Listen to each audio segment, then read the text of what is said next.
我在深山徒步时和一个女驴友发生了关系，虽然那个驴友极为漂亮，可这件事却成为我这辈子挥之不去的一个噩梦。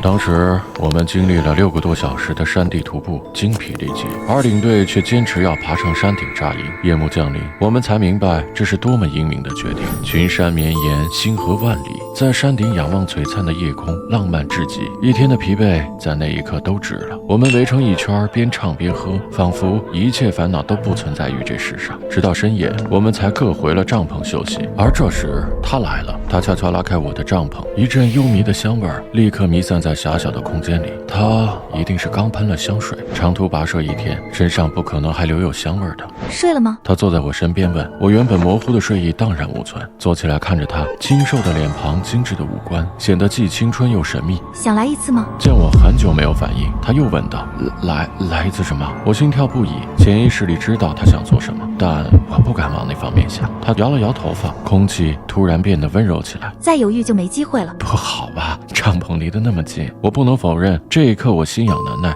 陪我再去看看星星。他凑到我耳边，喝出一口热气。就在你帐篷后面，那有个山坡。说完，他朝我莞尔一笑，钻出了帐篷。我想冷静，但我冷静不下来。荒山野岭，萍水相逢，只求片刻鱼水之欢。我们甚至不知道对方的名字。我拉开睡袋，悄悄钻了出去。营地一片安静，月夜星辰照得四周一片冷白。我借着月光朝帐篷后方走去，没几步，果然是一处缓坡。他半躺在地上，身边放着一盏夜灯，看着远方的夜空，那场景美轮美奂。我往后望了望，这处山坡正好挡住了营地，距离也足够远。我朝他走了过去，但是走近了才发现，缓坡再往前几米，竟然就是悬崖。我刚坐下，他就依偎在我的怀中，我再无顾忌，轻轻搂住他的肩膀。我们好像一对热恋许久的情侣，嘴上说着简单的话，身体却肆意缠在一起。嘴唇接触的那一刻，我决定了，管他什么爱情婚姻，人生苦短，何不放纵这一次？干柴烈火的我们就这样发生了关系。事后我们并排躺在一起，他突然轻柔地自言自语：也许这里一辈子只会来这一次，我没有遗憾了。你先别感慨，我有一个坏消息要告诉你。他露出惊恐的眼神，四下望了望。你别吓我。我指了指悬崖说，你刚才太兴奋了，把手机甩下去了。啊！他爬起来就冲向悬崖，我一把抓住他，把他拉回怀里。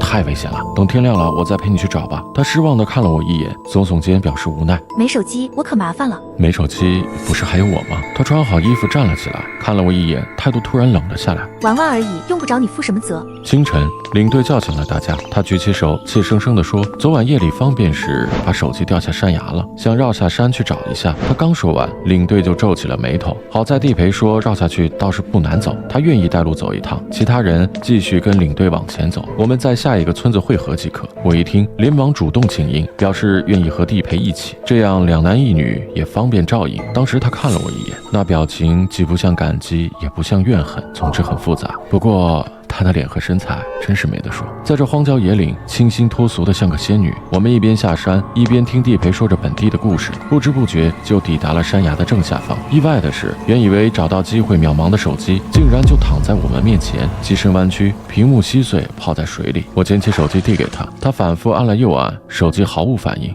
当个纪念吧，不白跑一趟嘛。地陪惋惜道：我们顺着小溪也可以走到下一个村子啊。其实这本来也是一条徒步路线，你们不妨感受一下隐藏路线的体验。他把手机装进背包，看了我一眼说：你别把我弄丢了。说实话，那一刻我真觉得他的话有别的意思，但我不敢想，也不敢和他对视。我有老婆，而且结婚都快5年了。随后的几天，我们一行穿越了一片又一片山地森林，唱歌游戏，但是再没有过野外露营。因为这几年山区经济发展不错，村子一个接一个，条件也都好，实在没有必要为了睡帐篷而落脚在野外。但其实那几天我的心情总是有点莫名其妙的失落，一听说今晚住在哪个村子，心里总会有一阵莫名的失落。4天后，我们抵达了此行的终点站，位于革命老区的一个县城。领队组织的最终仪式是一顿农家乐的午饭，吃完这顿饭就表示徒步正式结束，接下来是去是留都自己决定。所有人都很兴奋，讲述着徒步6天的感悟，我却心不在焉，因为他没来。我草草吃了几口，在饭店转了几圈，最后在顶楼的栏杆上发现了他。他戴着耳机，双腿悬在半空，来回晃荡。他看到我，摘下耳机，笑着说：谢谢，这几天吃你的花你的。没事儿，应该的。应该的。他露出一个不可思议的表情。对你老婆那才叫应该的，对我算什么？他居然知道我有老婆，我顿时有些无地自容。你掏钱的时候，我看见钱包里有女人照片，挺漂亮的。你无名指也有戴戒指的痕迹。我尴尬地笑了笑，瞬间不知道对他说什么好。怎么了？负罪了？他突然盯着我，好像略带失落。是对他还是对我？你别问了，我和他一样坐在栏杆上。我4个月才能见到他一次，5年来一直如此。我这个婚还不如不结呢。这样啊？他凑了过来。那还想来一次吗？我悬着的心立刻又提到了嗓子眼。想得美，哈！他捂着嘴笑起来，像个青春期的孩子。你能不能再帮我个忙？什么？帮我买个手机，不然我都回不了家。当然可以啊，县城有商场，你想要什么我送给你得了。说真的，你还不错。他眯着眼，把我从头看到脚。别误会，不是送手机还不错，是吉他弹得不错，歌唱得不错，还有……离开的时候，我终于问了他名字，他说他叫沈西彤。带着复杂的心情，我离开县城回了家，家里还是空荡荡的。我从没想过自己会有背叛婚姻的一天。我和老婆李青是大学同学，毕业2年后我们就结了婚。他事业发展得很快，婚后被调去了海外分公司，而我几次工作碰壁后，干脆做起了家庭主妇，偶尔写歌卖稿，偶尔做个吉他家教。这次徒步呢，也是我实在闲得发慌想出来的主意。我和李青说，我想出去徒步散散心，他立刻转给我1万块钱。这种感觉说不上是幸福还是可怜。想着想着，我在沙发上睡着了。我梦见了那个夜晚的山顶，我和沈西彤气喘吁吁。突然，四周亮起了探照灯，李青出现在我眼前，眼神就像在看一只宠物狗。就这样，我浑浑噩噩地过了半个多月，直到某天，我突然收到一条陌生号码发来的短信：我到你这里了，请我吃个饭吧。我心中莫名一阵激动，我没见过那个号码，但我肯定是他。几乎没有犹豫的我回复说：哎，在哪儿？花香里酒吧，晚上6点。收到短信的那一刻，我仿佛全身过了电，又酥又麻。一路上，我想象了几千种打招呼的方式，不能让他看出我很想他，也不能让他感到我很敷衍。我心怀忐忑推开包厢，门开了一半，我便看到了他，长发微微卷着披在肩膀，耳朵上挂着巨大的粉色耳环，一直垂到了锁骨和肩带上，抹胸的吊带，超短的裙子，一双运动鞋，简直是个完美的女人。我走了进去，正要开口，心情顿时掉进了冰窟窿。他身边贴着一个男人，很年轻，有着俊朗的脸和结实的身材。沈西彤把头靠近他的嘴，他在说着什么。沈西彤乐得哈哈大笑。那一刻，我不知道自己该不该站在原地。你来了。沈西彤看见了我，像一个许久未见的老同学。我介绍一下，这位是岐山徒步时认识的，这位是 Allen， 是好朋友。艾伦站起来，朝我伸出了手，用着蹩脚的中文说：你好，我是艾伦。外国友人啊，不好意思，我中文说得不好，我最近是来中国参加培训。在之后的聊天中，我一下愣住了，因为这个男人的公司就是我老婆李青的公司，大名鼎鼎的海外集团公司，听说高管都很年轻啊。是的，我们最年轻的副总还不到30岁，还是位美女。他说的必然是李青了。我立马装作很感兴趣的问道：那么传奇啊，你见过吗？是个什么样的美女高管啊？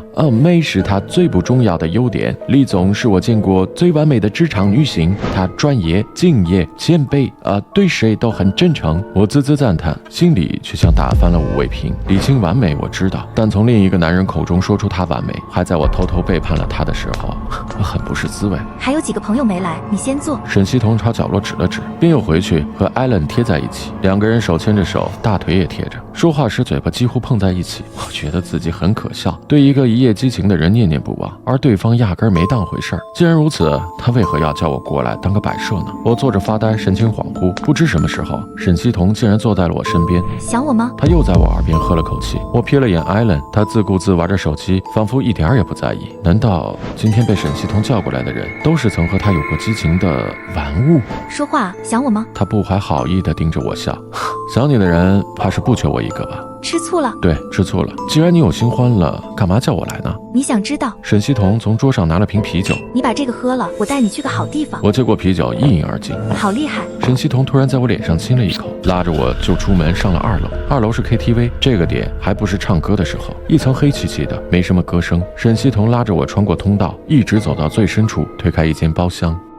关上门，沈西彤扑到我怀里，几乎颤抖地叫道：吻我！我像是被施了魔法，毫不犹豫就吻了下去。他搂着我，顺势就躺在了沙发上，和第一次在山顶一样，毫不在意包厢门随时会被谁打开。之后，他躺在我怀里，我问他为什么要带个男人找我，为什么要和他靠那么近？因为我恨你，我恨你有老婆，我恨你离开我这么多天，我恨你在县城为什么离我而去。沈西彤越是骂我，反而越开心。你想什么呢？我在想，也许这才是生活。他没再说话，把头靠在我肩上，抱着我的手臂更紧了。走吧，你不是还有朋友要来吗？没有，说出来气你的。那下面还有个男人呢，你至少跟人家打个招呼吧。沈西彤扑哧一声笑了，得意地说：“你也没看出来她是个女生吧？”一时之间，我无语凝噎。过几天我就要走了，你别多想，我不想要求你什么，和之前一样，用不着你负什么责。虽然他这么说，但我知道该做些决定了。凌晨，我回到家，躺在了我和李青的床上。相爱10年，我已经无法再守护这段婚姻了。虽然是我亲手毁掉了他，我掏出手机，我们离婚吧，我什么都不要。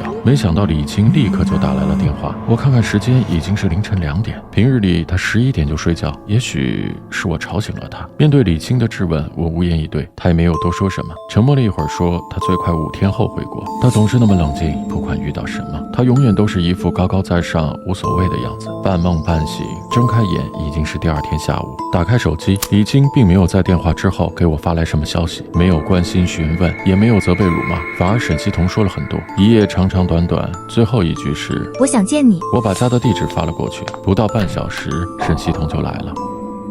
我给他换拖鞋，他搂着我的脖子；我给他做咖啡，他给我做晚餐。我抱着他进了卧室。就在我们激情之后，卧室的门突然开了，李青站在门口，面无表情。看到他的那一瞬间，我没有恐惧，只有轻松，像是卸下了千斤重担。我挑衅一般，把沈西彤搂紧在怀里，点着一根烟，深吸一口，朝李青吐去。他绝不允许我在卧室抽烟，尤其是在床上。李青站了一会儿，离开了家。沈西彤被吓着了，他紧紧抓住被子说：“我喜欢你，我不在乎你有家庭，但我有点害怕。”我亲了他额头一下，翻身下床收拾东西。我住进了沈西彤的公寓，我再也没有婚姻家庭的束缚，没日没夜和沈西彤睡在一起。我拼命发泄，只不过是等待最后那一刻的到来。1周后，李青发消息给我，要找我谈谈。我很骄傲地告诉沈西彤，并问他要不要一起去。沈西彤说我疯了，他可不去碰这种钉子。但他紧接着又搂住我的脖子，娇声细语地说，不管我和李青谈得怎么样，他都支持我，理解我，让我不要有压力。那一瞬间，我真想质问老天为什么要让我这么迟才遇到他？在楼下的咖啡馆见到了李青，比起1周前，他消瘦了许多，黑眼圈也很重，这让我有些不忍。以我对李青的了解，他是来解决问题的，不是来谈感情的，所以他不会和我寒暄，更不会和我争吵。果然，他开门见山地问我是不是确定要离婚。我说是，我愿意净身出户，反正这个家里里外外都是他挣的，跟我没有关系。他当即拿出一份离婚协议书让我签字，协议里房车存款都归他所有，他的一切收入也归他自己所有，这很合理。我拿起笔在落款处签上我的名字，刚写了一个字，一只手按住了我，那只手很熟悉。我抬起头，沈西彤正朝我微笑。我刚想问他怎么来了，沈西彤坐在我身边，对李青说，他不能净身出户，这件事并非他一个人的责任，相反，你才是主要责任人。我想拦住他，但沈西彤并没有理睬我，接着说，你只顾自己的事业，聚少离多，是你让你们的婚姻畸形变态。他能忍受5年，已经是很好的男人了，你不觉得该净身出户的人是你吗？李青死死盯着沈西彤，一言不发。忘了自我介绍了。沈西彤伸出一只手，我是崔唐坤的未婚妻沈西彤。我想用眼神告诉李青，沈西彤不是我叫来的，我真的愿意净身出户，但我的手却像结了冰一样无法动弹。许久，李青叹了口气说，财产1人1半，协议我会让律师发给你，祝你们幸福。他就那么走了，留给我一个背影，一个我相爱10年却很陌生的背影。沈西彤转过头，胜利者一样得意看着我说，你自由了。恍惚中反应过来，崔唐坤是谁？别问好吗？我们相爱，我们在一起不就够了吗？沈西彤又扑了上来，我更加用力地把他推开，质问道，李青是个不达目的不罢休的人，崔唐坤到底是谁？你爱我吗？不管你怎么回答，我都可以告诉你一切的真相。我爱你。沈西彤坐到了李青的位置，看着窗外，让我有一种很不好的预感。你老婆早就出轨了，和崔唐坤，我的未婚夫。沈西彤从包里拿出一沓照片，偷拍的。照片里是李青和另一个男人，在海滩，在酒店，在机场。崔唐坤是他们公司的高管，他们一直是单身形象，其实已经厮混至少3年了。沈西彤说起这一切时，表情很冷静，想起每年和李青见面不超过5次，每次不超过2天。我一直以为他是工作狂，没想到吸引他的不仅有工作，还有另一个男人。我和崔唐坤相恋8年，订了婚，定了结婚的日子，我还傻傻等着他来娶我，没想到他早就移情别恋了。我猛然抬头看向他，带着一种极为复杂的情绪。没错，我和你在徒步时候相遇，在山顶找你，都是我有意为之，我故意勾引你，就是为了报复李青。你应该觉得我很脏吧？我的身体很脏，我的灵魂也很脏，所以我不配和你在一起。但是不管你相不相信，我发现自己已经爱上了你。之后，沈西彤走了，也留给我一个背影，一个我爱了几天的背影。我明白自己错过沈西彤时，我慌了，我满脑子都是他，我忍不住联系他，电话已经是空号，我失去了他，一个我本来就不该拥有的女人。我在短租来的房子里，终日喝酒买醉，吐得满屋子都是，引得邻居以为是尸臭报警，房东将我赶了出去。我抱着吉他缩在街角，无助地唱歌。有的人以为我是乞丐，问我有没有2维码施舍；有的人以为我是落魄艺术家，把我拍成视频发到网上。不知道多少天之后，来看我的人越来越多，他们纷纷举着手机对着我，还有人介绍我是某某神曲的创作人。每天都有许多人在我身边大合唱，边唱边流泪，排队与我合影。人世间真荒唐。终于有一天，一个声音问我：你最喜欢的歌是哪首？我抬起头，又看见了那个熟悉的脸庞。后来告别了听众，和沈西彤开始了真正的热恋。在这之后，我才知道他所有的信息：高材生，留学海外，名校成绩优异，爸妈很有钱，他们一家早就移居到国外生活了。我们复合之后，他还特别强调了他的结婚要求：不办婚礼，只领结婚证，不请婚宴，只要旅行，不要彩礼，不要钻石，甚至不要去见他父母。我还能说什么？自从我们结婚之后，我不但有了工作，收入也直线上升。1年后，我再买了一套价值不菲的豪宅。买房我没和沈西彤说，当时他正在家里陪自己父母，所以我悄悄加上了他的名字，想给他个惊喜。谁知道他得知后一点反应也没有，只是淡淡说了声哦。我有些恼怒，视频拨过去几次都被他挂断，我头皮顿时一阵发麻。我疯狂地打电话视频，打了足足半个小时，他终于接了。你神经病呀，挂了你还打，我在做 B 超。沈西彤朝镜头放了一张检查单。你要当爹了，省点钱吧。我傻了，看着镜头里气鼓鼓坐在医院的沈西彤，百爪挠心的兴奋。第2年，孩子出生了，双胞胎女儿。又过了1年，交房了，300米的大房子。曾经我做梦都不敢想。带他看房的时候，他草草转了一圈，就说要回去。我问他怎么一点欢喜的样子都没有，他说房子存款都是身外之物，一家4口平平安安才最珍贵。我热泪盈眶，抱住他久久不松手。半年后，我们终于可以搬家了。搬家的时候一不留神，从一个陈旧的盒子里掉出一个手机，机身弯曲，屏幕稀碎，好几年前的款式套在密封袋里。那是沈西彤从山顶掉下山崖的手机，他竟然没扔掉，竟然保留到了现在。我有点感动，鬼使神差的我带着手机去了附近的修理店。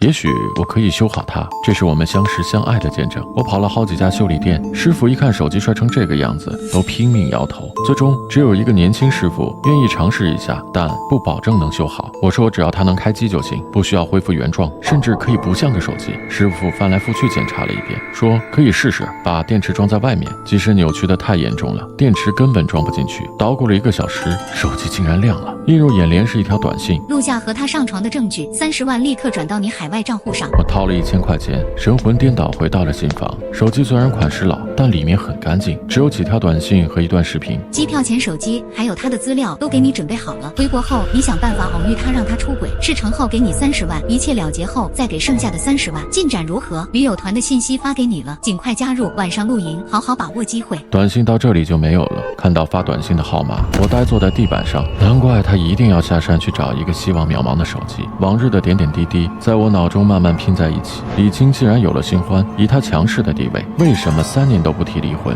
还有沈西彤，结婚以来一直以时差为由，极少和他爸妈联系。一个个微不足道的疑问在我眼前晃悠。我抱住头，嚎叫声回荡在空荡荡的新房里。我掏出手机搜索李青，弹出的头条新闻是他的婚讯。原来我们离婚之后半年，他嫁给了一个叫周牧的人，比他大15岁，是个财团的董事长。李青不能因为出轨而离婚，周牧不可能娶一个这样有污点的女人，所以他才安排了这一切。所以沈西彤并不是什么崔唐坤的未婚妻，一切都只是计划好的。但我不理解，为什么在我即将净身出户的时候，沈西彤会出来阻止我？那是他的金主，他为什么突然背叛李青？难不成还真是因为沈西彤爱上我了？就在这时，我的手机震了一下，把我从沉思中惊回现实。沈西彤给我发来一段视频，他抱着2个女儿坐在沙发上，那一刻我的内心五味杂陈，百感交集。半个月后，我以平台组织活动为由离开了家，跋山涉水。我悄无声息地来到当初徒步的县城，等了1周，我终于在那间农家乐找到了当初的地陪。他还背着那把小吉他，跟着五湖四海租来的团往返于山野森林。他一眼就认出了我，